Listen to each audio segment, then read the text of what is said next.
Hello, everyone, and welcome to my favorite day of the week. That day that when we all get together to discuss what it means and looks like to live a balanced life. I'm Dr. Jackie here at Black Star Network, and let me tell you, today's lineup of guests and panelists will truly enlighten us all. You know, time is filled with swift transition, and as we're thinking about all things summer, trying to figure out how do we get our kids prepared and ready to go off to college, the different grades that they're going to, there is so much change that is happening in all of our lives. But when we think about change, it also has a way of leaving us off center, feeling a little bit wonky, if you will. I know I have those days myself where there's just so much going on in my life. There's vacation planning. There's summer school. There are things that are related to how I run my business. And for some of you, that may be the same.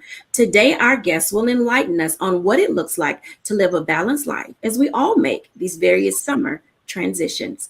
We have today joining us Titania Harris, Corey Briscoe, Jamal Johnson, Dr. Shayna Lewis, Dr. Tierney, and Stacey Owens. Welcome, everyone. Hi. Hey, Dr. Jackie. Welcome, everybody. Let me just tell you, I have to ask you as we kick off this show, you know, summer is one of those times where people are saying, how do I get myself together for the latter quarter of the year? And seemingly when we're, you know, in May and June, we're not thinking about what September and August may need to look like. In each of your lives, can you just share with our audience for a moment, how do you decide when is a good time to prepare for the last quarter of the year? Dr. Titani. No, I tell her that all the time. She hates when I say that. So everybody, future Dr. Tanny will always be future Dr. Tanny. And so I'm not going to put any pressure on her. So the pressure just keeps mounting as I take these classes. One of the things, first of all, thank you so much for doing this show. I'm excited to be here. Nice to see everyone. So one of the things I do in terms of preparing for the last quarter, I actually prepare for each quarter with by looking at my goals for the first month in the quarter. So if we're talking about the last quarter of the year, I start thinking about those goals in that September, October to sort of just kind of help me navigate what I want to do for the rest of the year. So 1 month at a time, beginning at the beginning of the month, gives you that ability to kind of lay out your plans. And I hope that audience, as you're listening, that you're taking these good tips and notes. You have literally sitting right here in front of you, experts who can tell you how to begin to organize, plan, and prepare. Stacey Owens, tell us. So for me, it's very interesting because for the school year, I'm closing out the school year, but at the same time, I'm thinking about how we're going to open for next year. So I'm always planning for the next quarter by evaluating where I'm at now, determining what my future needs are going to be, and then start researching what or different programmings that can satisfy those needs, and then just start mapping it out so I can find those who are in my support system that may need to help me. So just create your plan now so that you can be prepared for the quarter as it approaches. All right, Dr. Tierney, tell us. So I take a month-to-month approach. At the top of every month, I look at what it is that I want to accomplish in this month. And then within that month, I actually break it down by weeks. So the first week, if there's any deadlines, any specific date-specific things that I need to accomplish, I break those out by the week. But I look at my year in each month and then plan that way. Planning escapes no one. And I tell everybody this all the time, that without planning, you are truly destined to fail, whether it's in your personal relationships, in your business life, how even with yourself. Sometimes we fail ourselves because we fail to plan how we need to approach and engage ourselves in the environments in which we find ourselves. Corey Briscoe, now as a business owner, a board member, you have a host of things going on. So tell us what your calendar looks like and how you settle yourself into readiness for what's next. The calendar looks treacherous, but what I have learned is that the balance and the construction of my calendar depends on me and how I look at what has to be accomplished. So for me, I take an annual approach. I try to plan I take personally I take significant time off at the end of the year to recharge and to plan. And so I look at holistically what the year is going to look like for me and identify what are my big milestones? What are the goals that I'm trying to meet? What are the things that I am trying to fit out? And I then organize them by quarters and I go by month to month. But I've learned to be flexible and pivot. And so what I tend to do is collect myself on a quarterly basis at the end of the quarter to assess, what was I realistic? Could I get it done? And then based on that, being a business owner, my life, it being a business owner, being a husband, and then being civically involved, I have to realize that there's so many things that are interdependent. And so for me, it really is sitting down and being able to identify a level of prioritization. And sometimes I've learned that even in my best intentions, I just can't fulfill all my obligations. And I've become one with that. And so I make smart goals that are more realistic and not what everyone wants me to accomplish. Thank you, Corey, for sharing those words of wisdom. Truly, planning is a very big part of all of our lives, and having a system and approach is very important to being able to stay engaged. Because honestly, when the planner is off center, everybody's off center and everybody's plans go awry. Up next, I want to introduce you to one of our guests, Dr. Shayna Lewis. I'm excited to have her join us today. Hey, Dr. Shayna. Hello, Dr. Jackie. How are you? I am doing well. I am so delighted that you are joining us today. And I know that our audience is going to meet you and get to know you a little more later on. But could you share with us, how do you plan, either personally or professionally, getting prepared for the last quarter of the year? That is such a great question. And I echo the response that Corey just gave. So I begin my planning end of December, usually the end of December. And I finish it at the beginning of January, but I look at the year in its entirety, but then I break it down into 90-day portions so that each quarter I know what I need to do in order to reach my greater goal. I call them 365 goals. The goal I want to have happen December 31st is my 365, but I break that down quarter by quarter. So once I have what I need to do quarter one for it, then I break that down by the month, I break that down by the week, and then I literally break it down by the day.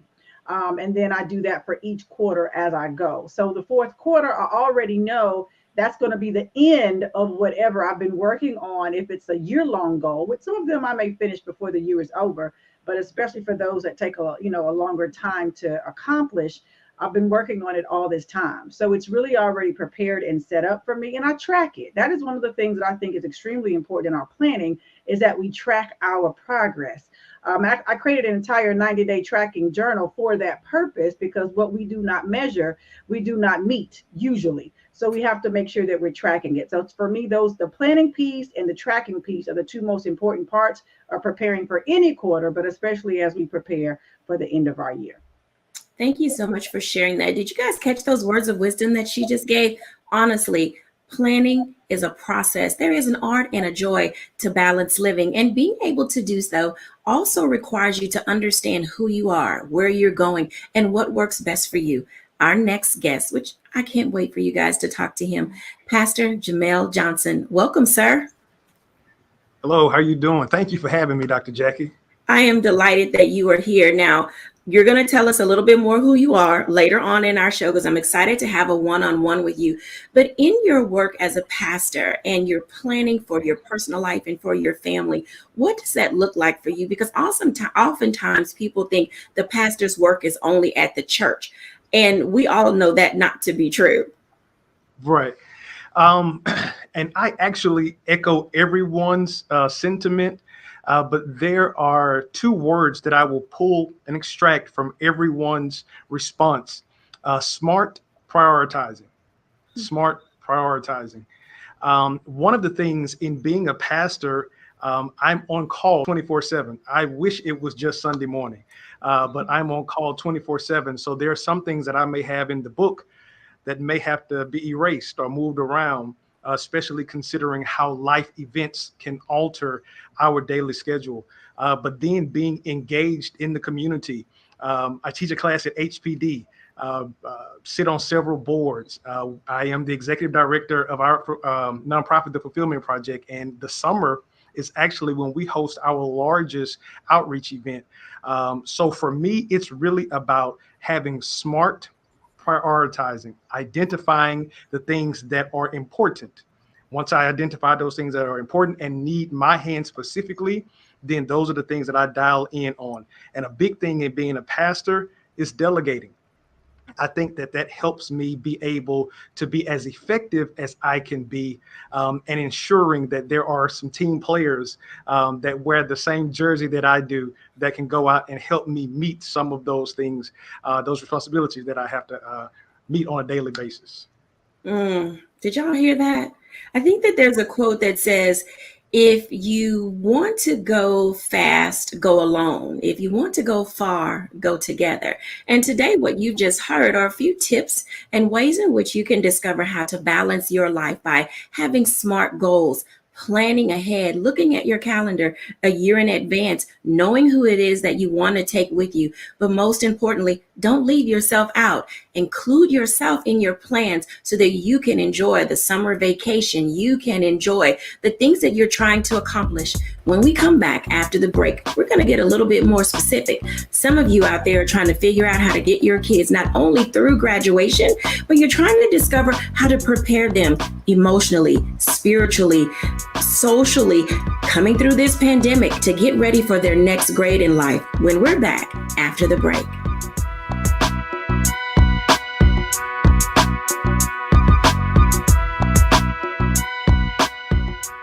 Don't you think it's time to get wealthy? I'm Deborah Owens, America's Wealth Coach, and my new show on the Black Star Network focuses on the things your financial advisor or bank isn't telling you. So watch Get Wealthy on the Black Star Network.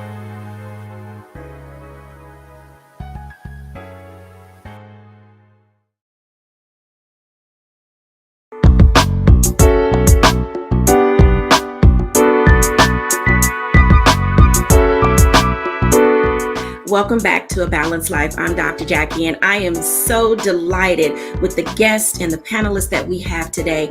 You know, summer is a time of readiness. I know you've already got your passports ready, you booked those tickets, and you're preparing for vacation. But before you can get to that, some of you are in that space where you're trying to figure out how you're going to deal with being an empty nester if your child is graduating and going off to college. Others of you are trying to figure out what I'm going to do with my second grader, soon to be third grader, my kindergartner, soon to be first grader. And let me just say, each of these ages and stages in which we find our children, now, whether they're your kid that you raised or you're raising someone else's kid, whether it's a niece or a nephew, we all have say in what happens in the lives of our village members. And so let's get this conversation started. Hey, gang, come on back in. Let me tell you, when I think about how families are trying to wrestle through, struggle with getting prepared for students and kids who literally missed 2 grades of being in school because of the pandemic, getting them prepared socially, emotionally, and moving in them, you know, through meeting new people and what that looks like, I can only imagine that it is a daunting task. And, you know, for this conversation, I want to talk to Dr. Shana and then also talk to future Dr. Tanny and also Stacey Owens. You guys are in that space where you're working with individuals, coaching them, counseling them, and being an administrator at school, getting them engaged and prepared. So Dr. Tierney, Dr. Tanny, Stacey, and Dr. Shana, let's have a conversation. So ladies, sorry, gentlemen, not to exclude you, but I got something else planned for y'all. So ladies, let's have this conversation about readiness levels, because as parents and as aunts, you all each serve your community in different ways. So Titani, Stacey, Dr. Shana, and Dr. Tierney, welcome. All right, so for my MSW and my LPC, let's have a talk about this emotional engagement that our children are seemingly having to face when they are adjusting to what it is that they need to go through. So Titani, in your work as a social worker and dealing with kids, how are you preparing them and parents for readying up for the next grade level? Sure. Thank you so much, Dr. Jacquie. So, you know, one of the things that we've done as a result with the pandemic. Let's just acknowledge what this trauma has been like for teens in particularly, right? It has exacerbated symptoms of anxiety, depression. That's what we've seen in our work. And so we started our teen talk workshops as a result of the pandemic to sort of address those issues. I think one of the other things is to acknowledge that change is inevitable. This pandemic has shown us that change can happen anytime. And change is also hard because of the unknown, right? It's this fear of not knowing what's going to happen, whether it's a big or small change, right? And so things like graduations, new jobs, new relationships, parenting your children, these are things that can sometimes cause worry. And so some of the tips that we've given, not just parents, but for parents to share with their youth is how to manage the changes, how to manage the transitions. And so one of the first things I think about is redirecting the uncertainty. And what do I mean by that? We have to live in the moment and give ourselves grace and focus on what's real and not what we think will happen. And also another thing would be what we talked about early is having a plan, right? Some people like to have a plan, some folks don't. I would encourage parents to have a plan because there's no right or wrong way to do things, but when a major life change happens to unfold, it might be good to have a plan. And so this helps alleviate some of that uncertainty and makes it easier to embrace the change. Embracing change. So, Dr. Shana, tell us a little bit about who you are and what you do, and help us and our audience identify and understand how to deal with these levels of change and anxiety that people go through so that they can begin to build a toolkit that will aid them with these varying levels of change. Well, Dr. Jackie, that is an excellent question. That's loaded. So I'm going to try to take it a little bit at a time and just offer a few things for folks to think about. Well, I do have 20 years of experience as a licensed professional counselor. My specialty has been working with women and adolescent girls related to stress, transition, depression, relationship problems, and things of the sort. And so when you ask the question, how do we deal with the anxieties and how do we deal with the change? My sister said a minute ago, it has skyrocketed in the pandemic, not just for our children, but our peers and colleagues, the adults. We have struggled as much as our children have. One of the key things that I ask folks to consider how do we manage this anxiety? How do we deal with all this transition? And it is what we've heard. It's creating structure. When we have structure in our lives, we have an expectation for what is about to happen. Now, there's structure with flexible thinking that needs to go with it. Because as we were in the pandemic, as soon as we thought we knew we had something figured out, it all changed, right? And if you were stuck on what it was you thought it was supposed to be, you had more difficulty adjusting emotionally because you were like, well, wait, I thought that's what we were doing. So we need to have structure, not just for ourselves, but our children thrive on structure. They thrive on knowing what happens next and what is it supposed to look like. So when you're talking about creating a plan for the summer, you want to make sure that your children know what to expect. Are they going to summer camp? Are they going to grandma's house? Are they going to stay at home on their own? What's the plan? And I would encourage parents to give them something to do, even if there is no camp or something that you can send them to perhaps, but give them some things to do even while they're at home so that they have an expectation for their day. What we don't want to do is sleep away the whole summer because that's not good for anybody, actually. We want to keep our minds moving, occupied in a productive way. So that's what I would say. I would just add that to the toolkit that all of us are providing here. Create structure, but also add that flexible thinking with it in the event that things need to shift and change because of some unexpected thing that may show up. Yeah, let me put a pin in that for a second, because you were right. That was a loaded question. And when you think about the flexibility and the fluidity of the things that go on in our day to day, oftentimes that needle moves slow, and then it can move so fast that it's rapidly going back and forth, back and forth, back and forth. And you don't know how, as I'm going to ask Dr. Tierney, not only how to level up, but how do you sometimes figure out how to power down when there's too much going on and you seemingly just can't get a handle on how to figure out what to do next? Dr. Tierney. Perfect. So this is where I start talking about some of the grounding exercises, staying in the moment, particularly when things are starting to move really fast, after spending over 20 years in the higher education space.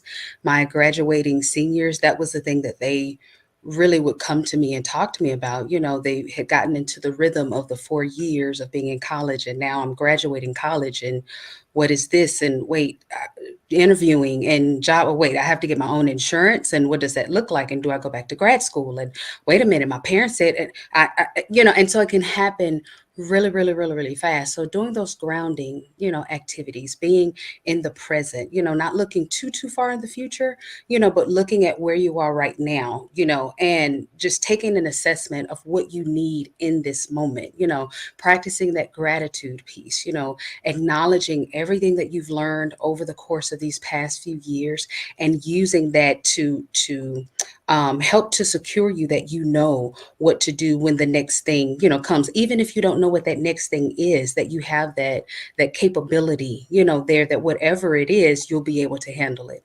Something else that I want to add here is that in this piece of transition, often during the summer, we focus a lot on the students, our children being in transition, but the parents are in transition too, and this is something that I ask parents to kind of take a look at, is their transition. Like you said, they may be becoming empty nesters. They may have children getting ready to go to pre-K for the first time or graduating pre-K. So there should be a preparation from the parent side as well. Just as you're celebrating your graduates, celebrate your accomplishment, celebrate all of the hard work that you have done. If there's a piece in there to allow yourself to grieve, if you're an empty nester and you're like, oh my gosh, I don't know, the house is going to be so quiet, giving yourself permission to do that. Start thinking about what your new parenting style, would be. As your child is graduating and going off to college for the first time, or graduating college and starting their new jobs, that means there's some transition in the type of parenting, that you might need. And also thinking about what it is that you need, in this season of your life. So just kind of looking at the transition from a holistic standpoint, but also making sure that you're staying in the present and grounding yourself where you are right now, so that you're not becoming super overwhelmed and becoming anxious about all of the things, that are happening.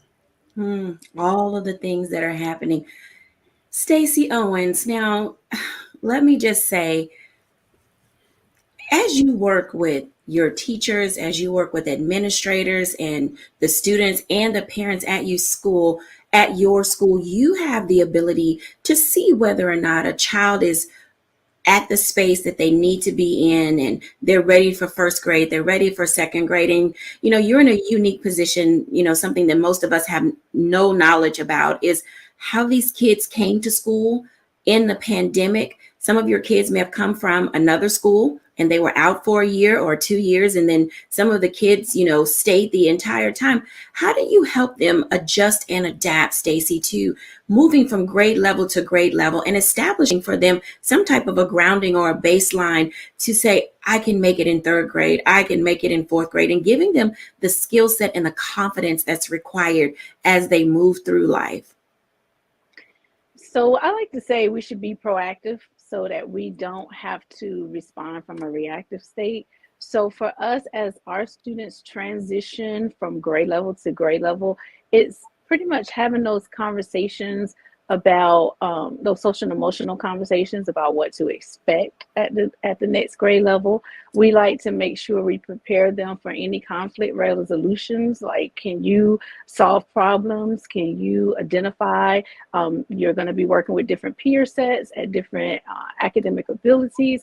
What tools and what resources do you need as a student so that you can be successful at that next level, so that we can deal with any anxiety that the student may be feeling with change? I also like to say that for us, every home is not necessarily a supervised, structured, or safe home environment. So where we like to have these conversations and say that when we're talking with our parents and giving them tools and helping them, it's always ideal that you'll have parents that are ready for that and they're very receptive of receiving the information that you're giving, so that you can help students with any learning loss and so forth. But for us, we're always focusing on, what if we're in a situation where we don't have that kind of support? Then how can we stand in as an extended resource to cover those gaps? So now we're looking proactively for other programs that we can put in place or that we can direct parents to. So it's just really knowing and building those relationships so that we can know what we're dealing with the child and at home.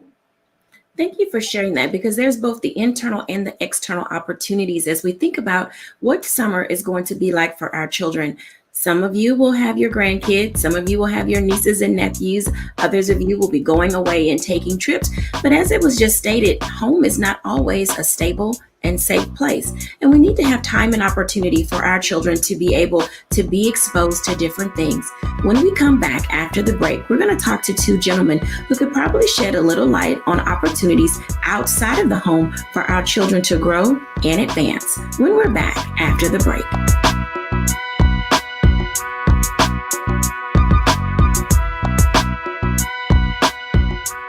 Pull up a chair, take your seat. The Black Tape with me, Dr. Greg Carr, here on the Black Star Network. Every week, we'll take a deeper dive into the world we're living in. Join the conversation only on the Black Star Network.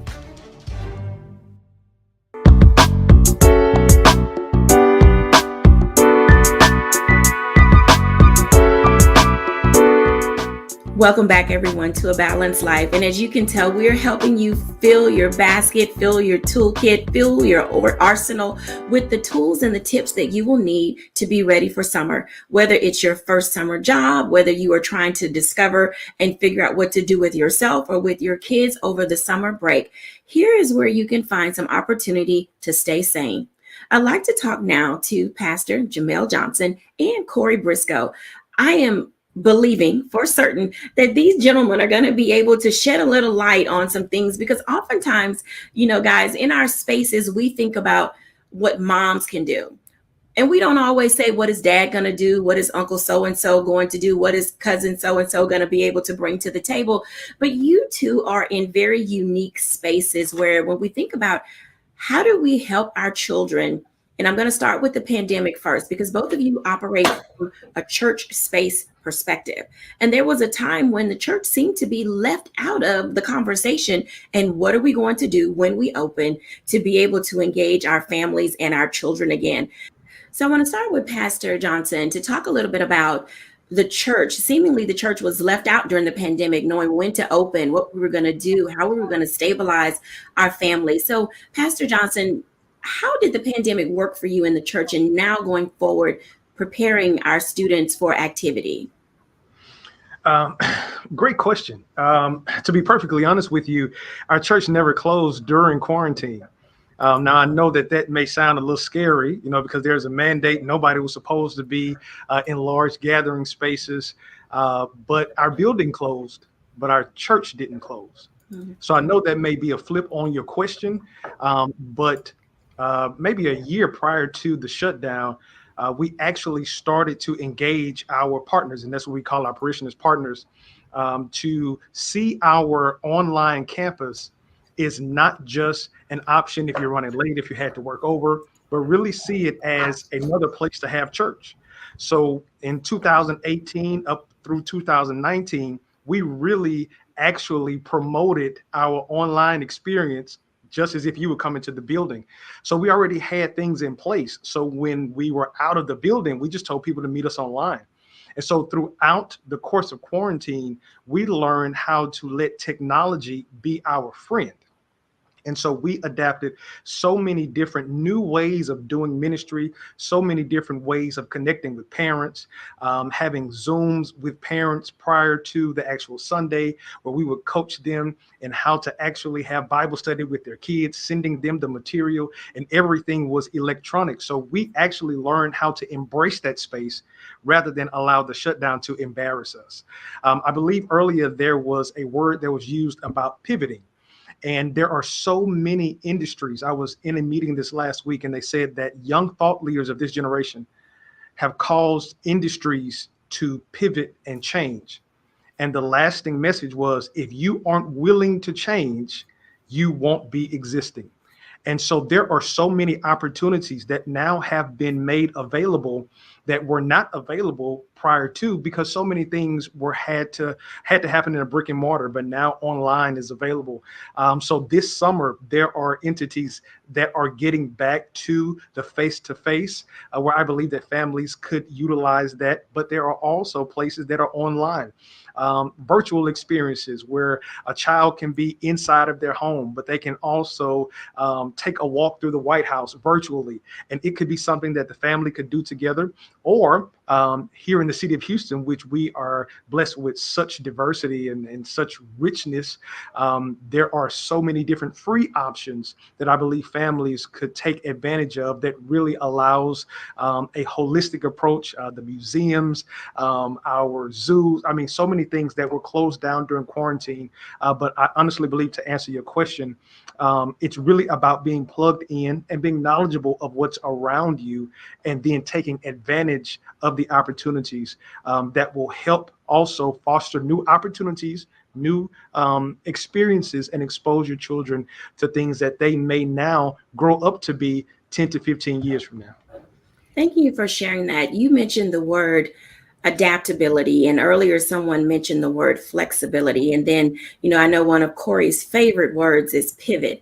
And Corey, as a church board member, as a churchman yourself, oftentimes the church does get left behind because of its inflexibility.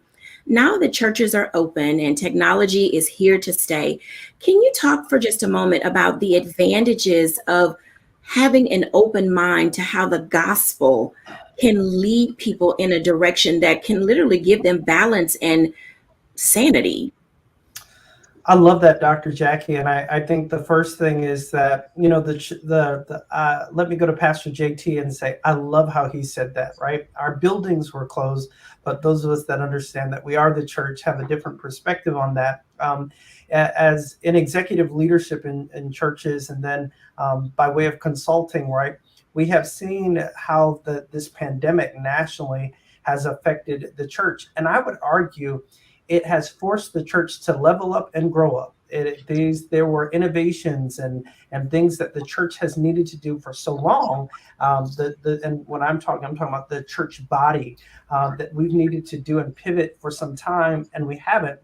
And sometimes the good Lord makes us do things that cause us to go beyond what we think and understand. But really, as you say, to become better and more effective witnesses of the gospel. And so when we look at churches and the disruption in technology and the disruption in industries that was referenced earlier, the church is not immune to that. And what it has caused us to do is look and assess, are the things that we're doing, are they producing a return on our investments? Are they the most capable? Is it internal or is it external? And how is it allowing for the witness of the body of Christ to show up? And so, when I look at where we are and how we can use technology and how we can use this new kind of state of being, it's actually an incredible moment for the church to shine and to show how the gospel, despite being place-based, right? It doesn't need to be place-based. It just literally needs to be shared. And so whether social media or online presence or chat rooms, or even now they've got metaverse church, right? They've got all of these new technologies that are allowing us to be innovative in the gospel. And so I'm looking at our youth ministries, and we are now literally, you've got Roblox and all the games that your kids would understand. They play it all the time. Well, let's create a church version of that. Let's talk about how we build up communities and all of these things that they are so proud to do and enjoy doing. And in tandem, what they're doing and what they're getting is exposure to the gospel. So we have to think unconventional. And I'm grateful for what, I hate to say this, for what the Lord has allowed for the church to experience. All right, gentlemen, you guys said a couple of mouthfuls, but that whole what the Lord has allowed is tripping a whole bunch of people up. Yeah. When we come back after the break, I want the group to gather together to talk about how do we overcome what we thought was impossible as it relates to this pandemic. We have masked up, gloved up, we are washing our hands, we're using hand sanitizer, and then all of a sudden, the world is wide open. And in that openness, it is causing us to pause just a little bit and say, I don't know about this. So when we come back after the break, we're going to get a few tips on how to really embrace going forward and getting out into the world again when we're back after the break.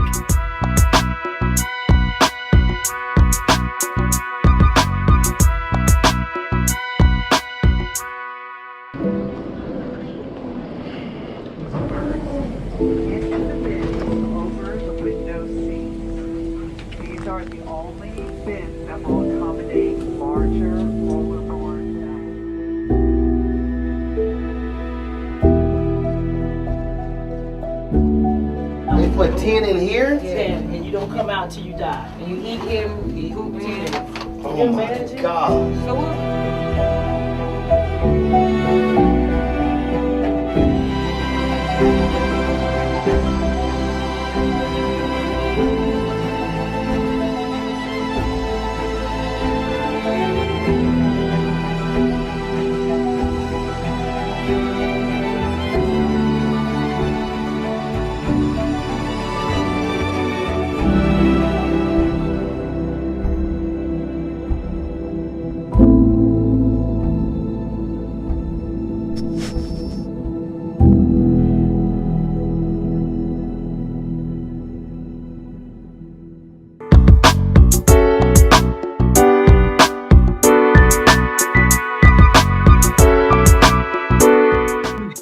Welcome back, everybody. Come on back in. Let me just say, we're back after this break. And, everyone has given us some good tips and tools related to how do we move ourselves forward with our families? How do we get ourselves prepared for the next quarter? I have to say, it's very important to back into your year. Start in December. Move yourselves forward. Know what it is you want to do and be able to put a plan in place. But this pandemic, oh my goodness, has tripped us all up. I'm going to invite everybody back in so that we can get a few tips from each person about how do we settle ourselves and say, this is the next new normal. And no matter how much we think that this COVID-19 virus or any version of it is going to go away, sadly, the CDC says it is here to stay. So with that in mind, Corey Briscoe, what is one thing that you can say to help people embrace and just get out there and go? Before the pandemic happened, right? We just went. We were driving ourselves into the ground. And now we've actually been able to pause and assess whether we need to participate in those things that sometimes we didn't want to participate in anyway. And so what I tell people to do is do this, right? Identify what is going to bring the most value to your life, whether it is socially, whether it is fulfillment. Start there, looking at how the thing that you can do, right? Getting back into it, whether it's, introvert versus extrovert. Some people say, I haven't had people connection, that I'm an extrovert and I need that. Well, maybe it's a small intimate group, where maybe it's going to a small networking function that is observing COVID protocols that makes you feel space. But I tell people this, it is about what you need and not what you are mandated to do. And that's in the essence of as we've learned, COVID has taught us, even things that we thought we need, we don't necessarily need it. I sure freed up my time. Dr. Shana, give us some tips on how to move on. So one of the things that I share with my clients, Dr. Jackie, is to control the controllables. What do I mean by that?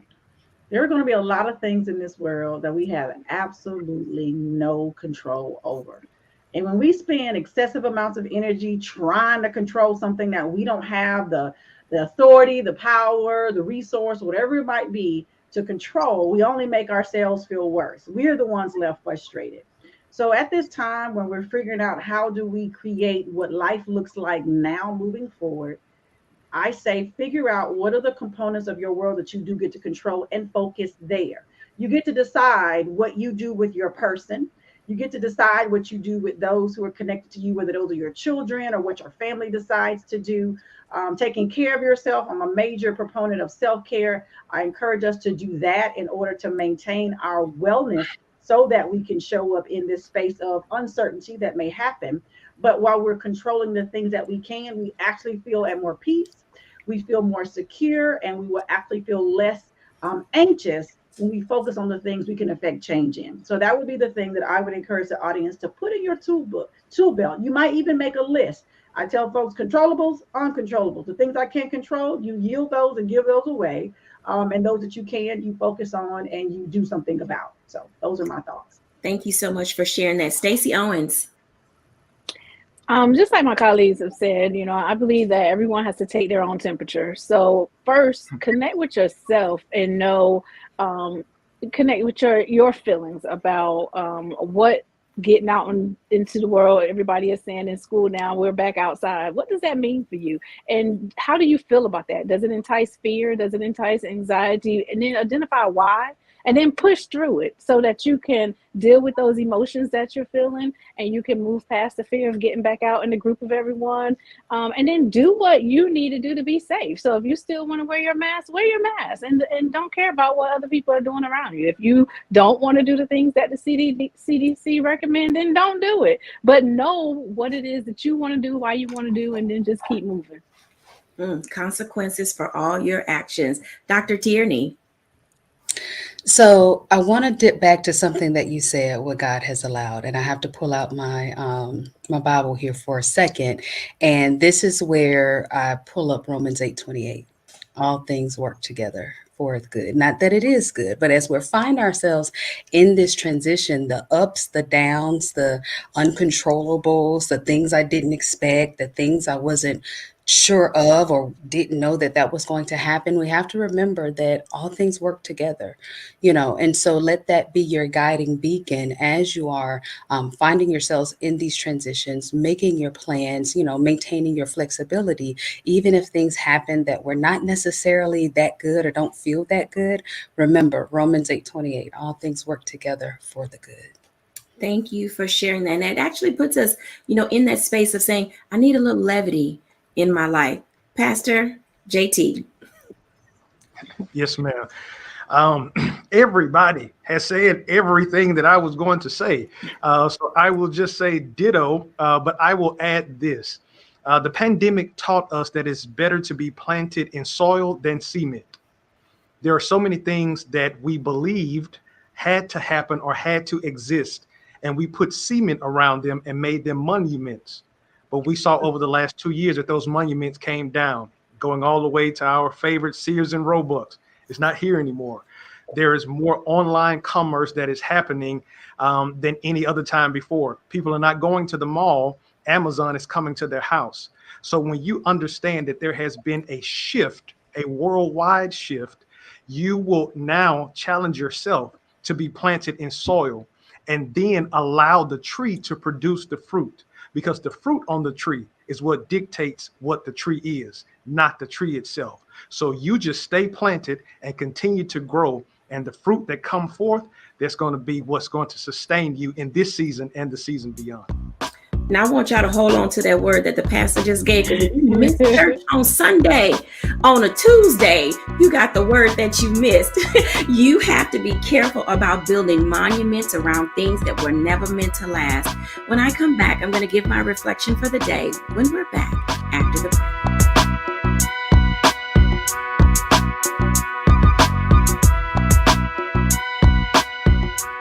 It's time to be smart. Roland Martin's doing this every day. Oh, no punches! Thank you, Roland Martin, for always giving voice to the issues. Look for Roland Martin in the whirlwind, to quote Marcus Garvey again. The video looks phenomenal, so I'm really excited to see it on my big screen. Support this man, Black Media. He makes sure that our stories are told. See, there's a difference between Black Star Network and Black-owned media and something like CNN. I got to defer to the brilliance of Dr. Carr and to the brilliance of the Black Star Network. I am rolling with Roland all the way. Honored to be on a show that you own. A black man owns the show. Folks, Black Star Network is here. I'm real revolutionary right now. Roland was amazing on there. Stay black. I love can't commend you enough about this platform that you've created for us to be able to share who we are, what we're doing in the world, and the impact that we're having. Let's be smart. Bring your eyeballs home. You can't be Black-owned media and be scared. You dig?